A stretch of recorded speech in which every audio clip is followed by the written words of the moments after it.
आज हम BA first semester history के paper ancient and early medieval India का सिलेबस स्टार्ट करने जा रहे हैं। हमारा पूरा सिलेबस एग्जाम ओरिएंटेड होगा। हम सिर्फ वही पढ़ेंगे जो हमारे एग्जाम के लिए इम्पोर्टेंट है और हम पेपर में 100% स्कोर कर पाएँ।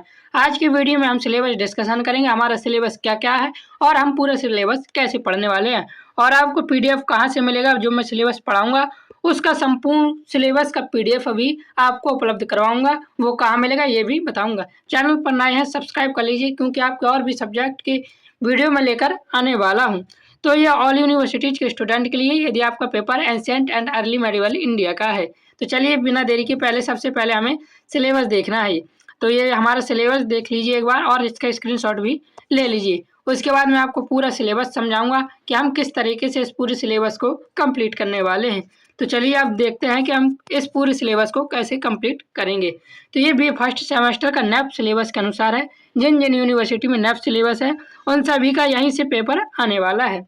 तो टोटल इस वीडियो में हमारी 8 यूनिट होने वाली हैं। पूरे सिलेबस में कितनी यूनिट है? टोटल 8 यूनिट है।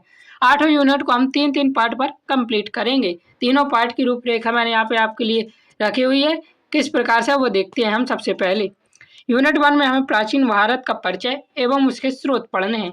प्राचीन भारत का क्या परिचय है, उसका क्या महत्व है और इसकी भारतीय संस्कृति एवं परंपरा और किस इतिहासकार ने क्या योगदान दिया है प्राचीन भारत को लिखने में, ये भी देखेंगे। फिर पार्ट 2 पर हम इसी प्रकार प्राचीन भारतीय इतिहास के स्रोत देखेंगे। जब इतिहास को हम पढ़ते हैं तो वह किसी न किसी स्रोत के आधार पर उस इतिहास को लिखा जाता है, जिसमें 2 स्रोत आते हैं, साहित्यिक स्रोत और पुरातात्विक स्रोत, और एक विदेशी साहित्यिक स्रोत भी हम पार्ट 2 में देखेंगे। इसी प्रकार पार्ट 3 में प्राग ऐतिहासिक भारत देखेंगे, जिसमें पाषाण युग और ताम्र पाषाण संस्कृति के बारे में देखेंगे। अगले यूनिट 2 है सिंधु सभ्यता एवं वैदिक कला। मैं आपको पार्ट 1 से बता दूं, सबसे ज्यादा क्वेश्चन यूनिट 1 के पार्ट 3 से ही पूछे जाते हैं और पार्ट 2 से उससे कम पूछे जाते हैं। पार्ट 1 से केवल शॉर्ट क्वेश्चन ही बनते हैं यूनिट 1 से। इसी प्रकार यूनिट 2 से हम सिंधु सभ्यता एवं वैदिक कला के बारे में पढ़ेंगे। पार्ट 1 सिंधु घाटी सभ्यता, जिसमें खोज विस्तार एवं नगर योजना, आर्थिक एवं सामाजिक जीवन को देखेंगे। आर्थिक एवं सामाजिक जीवन को मैंने पार्ट 2 पर किया हुआ है, तो इसमें हम खोज विस्तार एवं नगर योजना और किस इतिहासकार ने या किस पुरातात्विदी ने किस नगर की खोज की, ये पार्ट 1 पर देखेंगे। पार्ट 2 पर हम सिंधु सभ्यता का सांस्कृतिक स्वरूप, उसकी धर्म एवं कला, उसके पतन के कारण और आर्थिक एवं सामाजिक जीवन भी पार्ट 2 पर ही देखेंगे। पार्ट 3 पर वैदिक सभ्यता, ऋग वैदिक काल, उत्तर वैदिक काल एवं उसकी तुलना देखेंगे। तो मैं इसमें बता दूं, पार्ट 1 से लॉन्ग क्वेश्चन और शॉर्ट क्वेश्चन दोनों बनते हैं। पार्ट 3 से हमारे ज्यादातर लॉन्ग क्वेश्चन ही बनते हैं। तो पार्ट 3 और पार्ट 1 यहाँ पे बहुत इंपॉर्टेंट है, यहीं से ज्यादातर क्वेश्चन आते हैं। पार्ट 2 भी आप अच्छे से पढ़ लेना, कुछ क्वेश्चन देखने को कभी कभी मिल जाते हैं, मुख्य रूप से सिंधु घाटी सभ्यता के पतन के कारण। फिर देखिए यूनिट 3 पर हमें मगध साम्राज्य एवं मौर्य वंश के बारे में पढ़ना।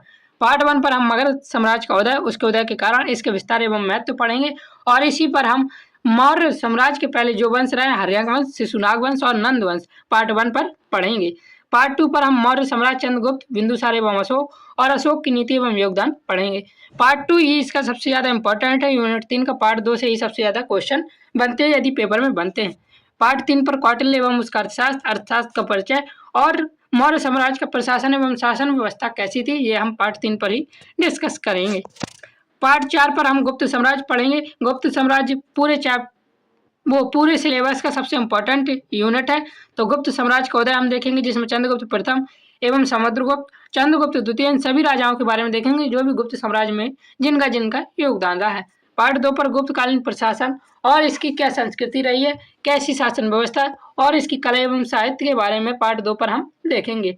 पार्ट 3 पर जो गुप्त साम्राज्य था उसे स्वर्ण युग के नाम से जाना जाता है, तो इस गुप्त काल के स्वर्ण युग की क्या विशेषताएं हैं, पार्ट 3 पर देखेंगे। और साथ ही साथ इसका भारतीय संस्कृति में क्या योगदान है गुप्त साम्राज्य का, ये भी देखेंगे। यदि आपने पार्ट 4, पार्ट 3 और पार्ट 1 कर लिया तो आपका कम से कम 70% सिलेबस कंप्लीट हो जाएगा। और यदि आपने यूनिट 5 भी पढ़ लिया है तो आपका 80% के आसपास सिलेबस कंप्लीट हो जाएगा। पार्ट 1 हर्षवर्धन का साम्राज्य, हर्षवर्धन का जीवन, प्रशासन एवं उपलब्धियां पार्ट 1 पर देखेंगे। पार्ट 2 पर राजपूत राज्यों का उदय एवं उसका विस्तार देखेंगे। पार्ट 3 पर राजपूत संस्कृति एवं प्रशासन, जिसमें संस्कृति, कला, स्थापत्य और प्रशासन एवं शासन व्यवस्था देखेंगे पार्ट 3 पर। पार्ट 5 तक यदि आप देख लेते हैं, पार्ट 3, पार्ट 4, पार्ट 5 और पार्ट 1 देख लेते हैं तो आप 80% स्कोर पेपर में आराम से कर लेंगे। लेकिन यदि आप 100% स्कोर करना चाहते हैं तो आपको सभी यूनिट अच्छे से पढ़नी होगी। पार्ट 6 में हम भारत में सामंतवाद देखेंगे। भारत में सामंतवाद का उदय कैसे हुआ, इसकी क्या विशेषताएं थी, उदय के कारण और विशेषताएं देखेंगे और इसके सामंतवाद की प्रकृति कैसी थी ये देखेंगे पार्ट 1 पर। पार्ट 2 पर सामंती प्रशासन, समाज एवं अर्थव्यवस्था देखेंगे और इसी प्रकार पार्ट 3 पर सामंतवाद का सामाजिक एवं आर्थिक प्रभाव, उसका मूल्यांकन एवं सामंतवाद का पतन कैसे हुआ ये सब देखेंगे। फिर यूनिट 7 पर हम देखेंगे जैन धर्म, बौद्ध धर्म एवं धार्मिक परंपराओं को देखेंगे, जिसमें पार्ट 1 पर महावीर एवं जैन धर्म के बारे में, पार्ट 2 पर गौतम बुद्ध एवं बौद्ध धर्म के बारे में, पार्ट 3 पर धार्मिक परंपराएं एवं पंथ, जिसमें जैन धर्म, बौद्ध धर्म की परंपरा और हिंदू धर्म जिसमें शैव, वैष्णव और पंथ आते हैं, इनको देखेंगे। तो यूनिट 7 से सबसे ज्यादा पार्ट 2 गौतम बुद्ध के जीवन से ही क्वेश्चन बनते हैं। यूनिट 8 जो है हमारी, यूनिट 8 में आपके सिलेबस में मुख्य रूप से केवल पार्ट 3 है, जिसमें हमें महमूद गजनवी के आक्रमण एवं प्रभाव और मोहम्मद गौरी तराइन की युद्ध तथा तुर्की शासन की स्थापना के बारे में हमें पढ़ना है। तो आपके जो सिलेबस के अनुसार है वह केवल पार्ट 3 है, लेकिन आपको पार्ट 1 और पार्ट 2 दोनों पढ़ने पड़ेंगे, तब आपको मोहम्मद गजनवी और ये थोड़ा समझ में अच्छे से आ जाएगा। लेकिन यदि आप नहीं पढ़ना चाहते पार्ट 1 और पार्ट 2 तो ना पढ़ें, पार्ट 3 बस कर लेंगे तो आप 100% स्कोर करने के लिए तैयार हो जाएंगे। लेकिन यदि आप जानकारी के लिए पढ़ना चाहते हैं तो पार्ट 1 और पार्ट 2 भी यहाँ से आप पढ़ सकते हैं। अब बात आती है, हमने पूरा सिलेबस डिस्कशन कर लिया, हमारे सिलेबस में क्या क्या है और हम कैसे पढ़ने वाले हैं। आपको अब इसका पीडीएफ भी मैं कंप्लीट पीडीएफ दिखाऊंगा और आपको प्रोवाइड भी कराऊंगा। सबसे पहले आप पीडीएफ देख लीजिए मैंने किस प्रकार से आपके लिए तैयार किए हुए हैं। ये हमारे पीडीएफ हैं, इस तरीके से कुछ मैंने ये आपके लिए तैयार किए हुए हैं।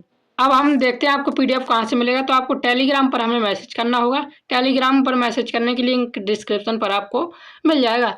जब आप हमें टेलीग्राम पर मैसेज करेंगे तो हम आपसे थोड़ा सा पेमेंट लेंगे। पेड पीडीएफ है, फ्री में आपको मैं पीडीएफ प्रोवाइड नहीं करवाऊंगा, क्योंकि पीडीएफ बनाने में बहुत मेहनत लगती है। लेकिन बहुत मामूली सी फीस रहेगी, बिल्कुल कम फीस में मैं आपको उपलब्ध करवा दूंगा। टेलीग्राम पर मैसेज जरूर कर लीजिएगा। जय हिंद, जय भारत, राधे राधे।